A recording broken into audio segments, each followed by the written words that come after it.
From the injury to Mohamed Elneny to their failed pursuit of Douglas Luiz, things aren't rosy in the Arsenal midfield. But could that be about to change as we get an update on the injury of Thomas Partey? Also, is Fabio Vieira set for his first start? Is Mykhaylo Mudryk still on Arsenal's radar? And what has the king, Thierry Henry, had to say?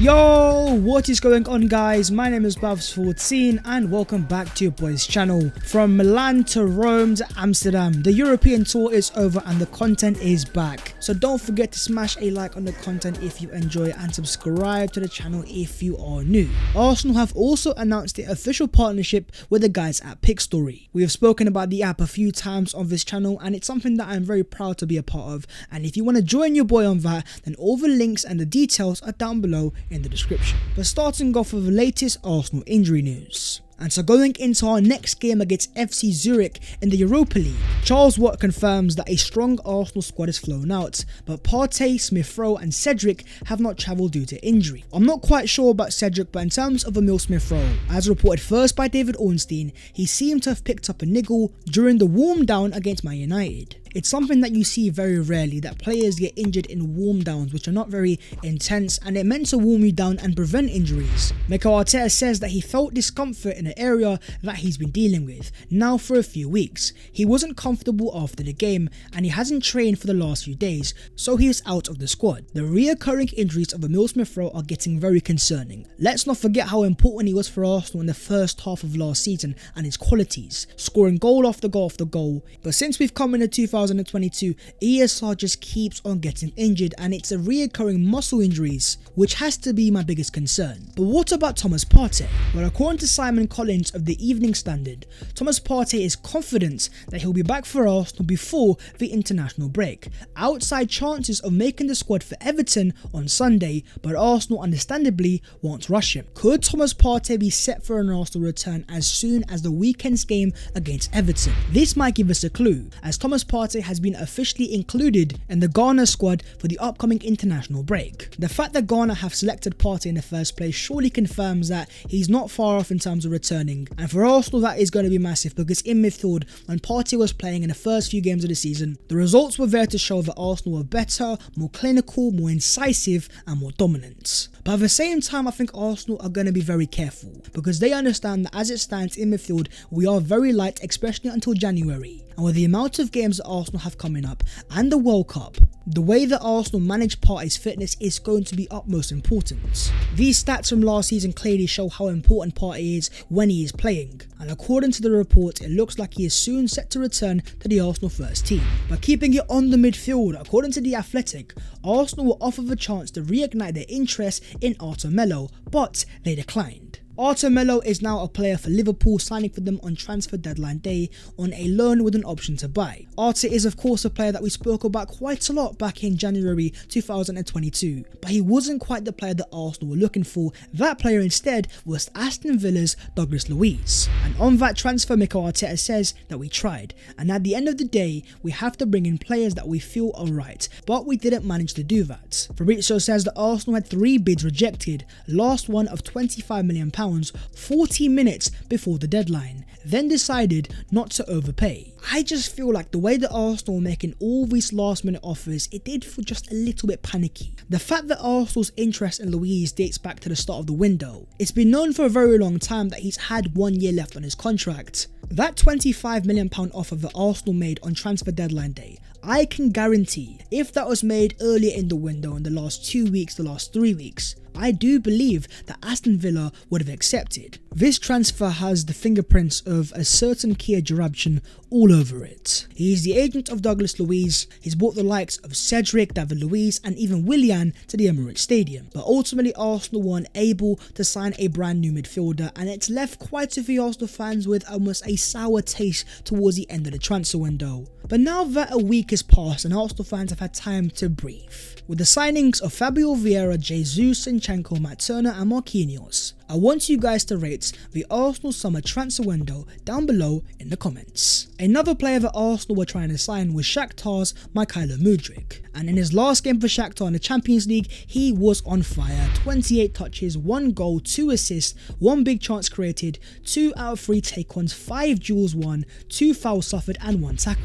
As Fabrizio Romano says, there's a new potential star around. Shakhtar refused offers of 30 to 35 million euros last week. He is considered a top talent, and that's why Shakhtar wants upwards of 50 million euros. When you perform in the Champions League at that high standard, your price tag is only gonna go one way, and that is up. But going into the future, Arsenal still want to sign a new wide forward. As reported by the Gunner blog, with days remaining in the transfer window, Arsenal made exploratory contact with Mykhaylo Mudryk's representatives, and were also thought to be considering a bid to sign him. In that process, Arsenal received glowing reports about both his talents and his temperament. It seems like the Arsenal scouts have found someone here, and going into the future, especially in that next transfer window, I think we're going to hear a lot of the name of Mykhaylo Mudryk.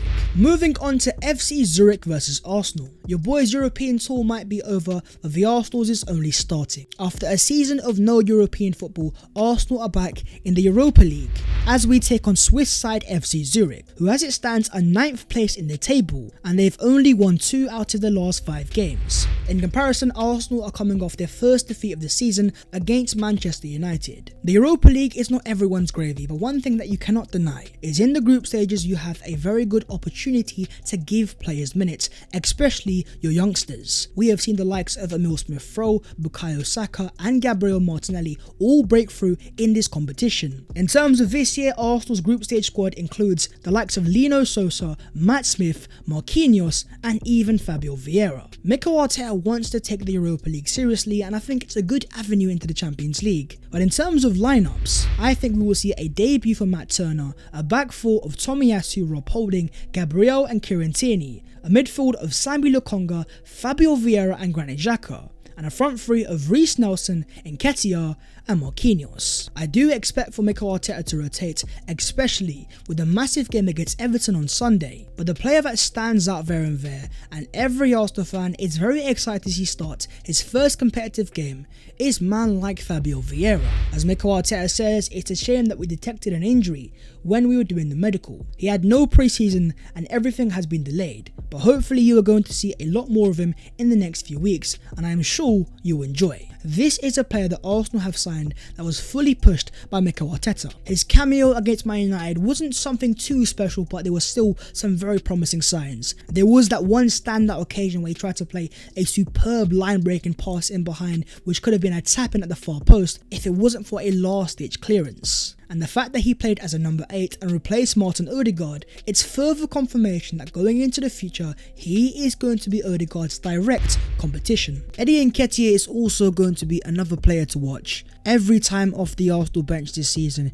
he's made an impact, but the outstanding form of Jesus hasn't allowed him to start. This could be a prime game for Nketiah to get some minutes, score some goals and make a push for the first team. Resting Bukayo Saka is something that I believe is utmost important. I get that Arsenal have not signed a wide forward, but what we have in Marquinhos is an option that in the Europa League for me definitely should be used. He's thrived for the academy, he's played at a very good standard. If he's able to step up and put in good performances, he might save Arsenal a lot of hassle in terms of rotations for Bukayo Saka. Moving on to the other Arsenal news today, and starting off with Arsenal officially releasing the first 3 episodes of the Inside Hill End documentary. Your boy was lucky enough to have been invited to the premiere last month. I watched the first 2 episodes and I think they were sensational. I've always said that Hill End is an Amazon Prime service in terms of delivering top young players. This documentary breaks it all down to see what exactly happens behind the scenes, and it's definitely something that I would recommend for you guys to go and watch. And on the topic of Hill End, there is an Arsenal star boy thriving in Liga, as following Balogun scored his 5th goal of the season. Only Neymar and Mbappe have scored more goals with 7 than Balogun in Liga this season. With 5 goals in 6 games and even 1 assist, Balogun has been named the official Ligue 1 Young Player of the Month. It looks like Hill End is doing it once again with another Amazon Prime delivery. But on the topic of Arsenal loanees in Ligue 1, Nuno Tavares says, "I came to Marseille to finally be able to play in my position.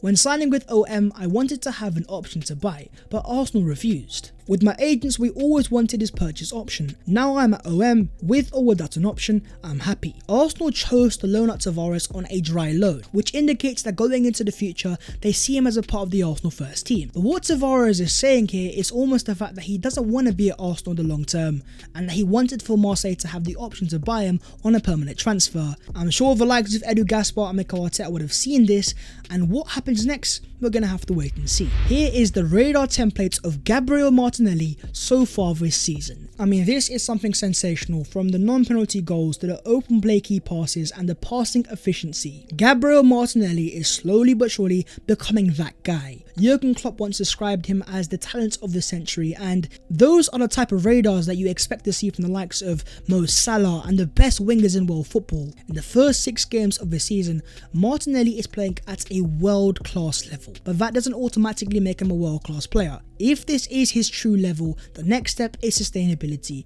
If he's able to do that, then we have something very special on our hands. Sky Sports pundit Jamie Carragher says, "When I watch Tottenham this season or Man United, almost getting results the same sort of way.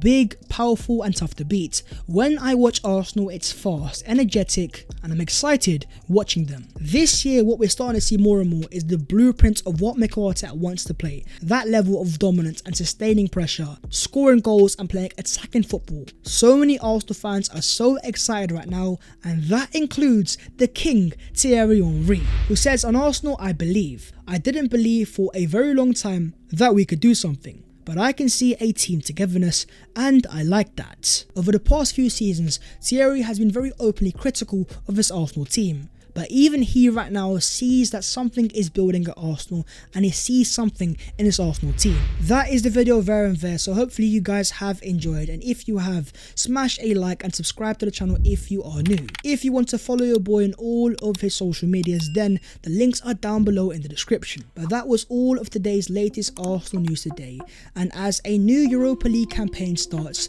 the road to Budapest begins, and hopefully this time round Arsenal can bring it home. I'll see you guys next time. Take care of yourselves, and in a bit.